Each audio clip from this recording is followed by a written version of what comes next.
Alrighty YouTube, another one of Kip's Clips. So a wee bit of breaking news coming across on Press TV. A lot of people will be aware of the ongoing, seems like a continuous war drill. It's not war games, there's no fun or nothing friendly, there's no gamemanship in war. So these are war drills, war readiness drills that are happening in and around the Korean Peninsula, and they always try and paint North Korea as the aggressor, but I think if you stand back and look objectively, it's certainly North Korea that's been the aggressor, in my opinion anyway.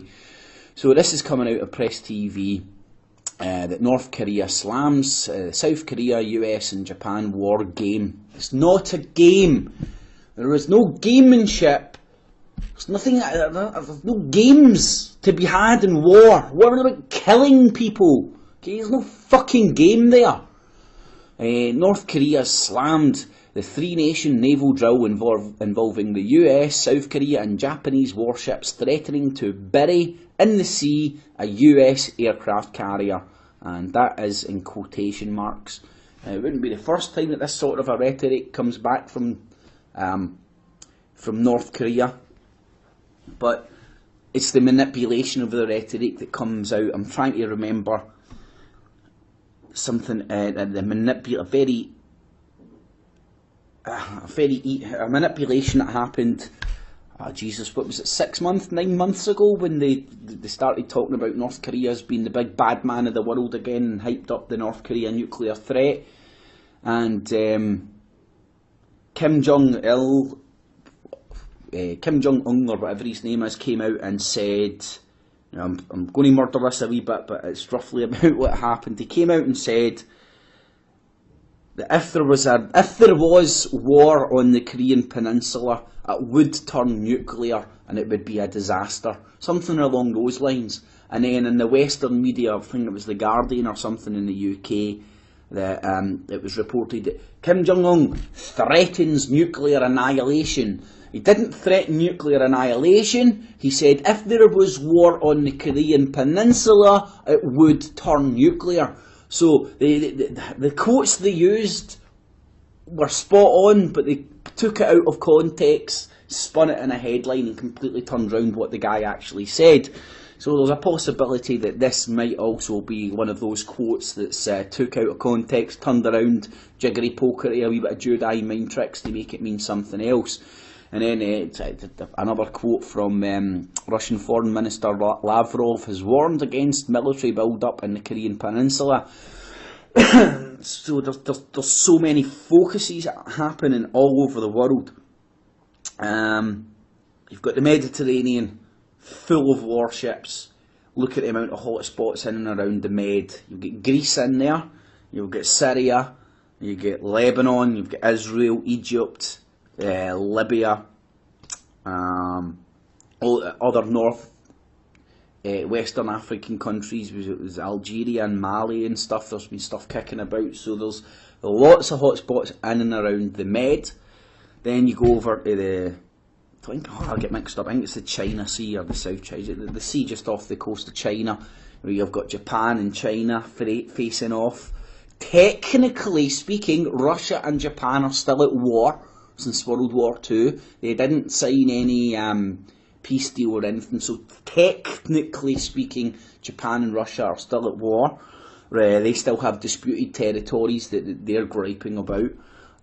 You have Japan and China facing over that wee rocky outcrop.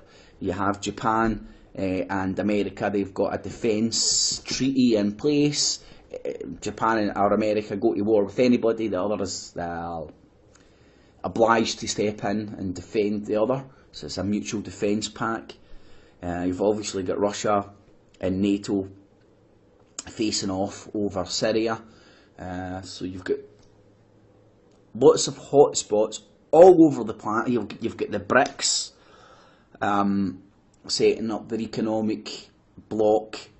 You've got the Shanghai Corporation, another financial bloc getting built out with the Western powers. mean, you've got lots, you've got economic wars, you've got corporate wars, you've got a lot happening, and again, this is why I suggest that although the BBC does not tell you, World War III is actually happening just now, and World War III is more or less the competing top corporations of the New World Order fighting out for that top spot. I mean, we are enslaved. Russia ain't going to unenslave you. China ain't going to unenslave you. America isn't going to unenslave you. The UK ain't going to unenslave you. All these, well, the corporations that run these countries and hide behind national sovereignty are all fighting out to become the biggest, largest corporation. That's the absolute definition of the corporatism, fascism. They gobble each other up. Anyway, so I'll leave a link for this down below. I also wanted to point out, if you come over to Depka, they've got a very confusing story coming out in Depka. I mean, it doesn't really mean say much, but there must be some underlying. They're just trying to draw attention back to North Korea again. So I'm going to predict in the next coming weeks they're going to build North Korea to be the big bad man again, to try and take off the focus from Syria and what's happening in Syria. What's happening in Syria right now, according to all reports, quite a lot of rebels are getting slaughtered by the barrel load, and the Syrian Arab army, the Syrian army, Assad's army, are making lots of progress, and it looks likely that they're making a lot of progress on the ground towards Aleppo and the strategic towns in and around there, which controls the border crossings from Lebanon and stuff. So I think this North Korean crap will just be getting flung out there to try and put North Korea above the news cycle, and put North Korea above Syria in the news cycle. So I'll leave a link. I'll leave a link for this down below. You can go and check it out if you want. I'm not 100% sure, but I think Press TV update its URL, so you may find more information here later on. It was breaking as I found it, so I'll just refresh the page and see if any more came through. Not as of yet. So I'll leave the links down below. Thumbs it up, share it on Facebook, Twitter, Google Plus if you're glad I brought the information to your attention. Subscribe to my channel down below to keep up to date with the latest news and updates. Check out Facebook, Twitter links, good way to keep in touch if they shut the channel down again. Check out the radio show link. You'll get me and Kev live, done, Glasgow Underground News Network on truthfrequencyradio.com every Sunday 6 to 8 UK time. And leave me all your comments below, good, bad, ugly and indifferent, they're all welcome, and of course any further information is all welcome as well. Alrighty YouTube, thanks for listening, catchies.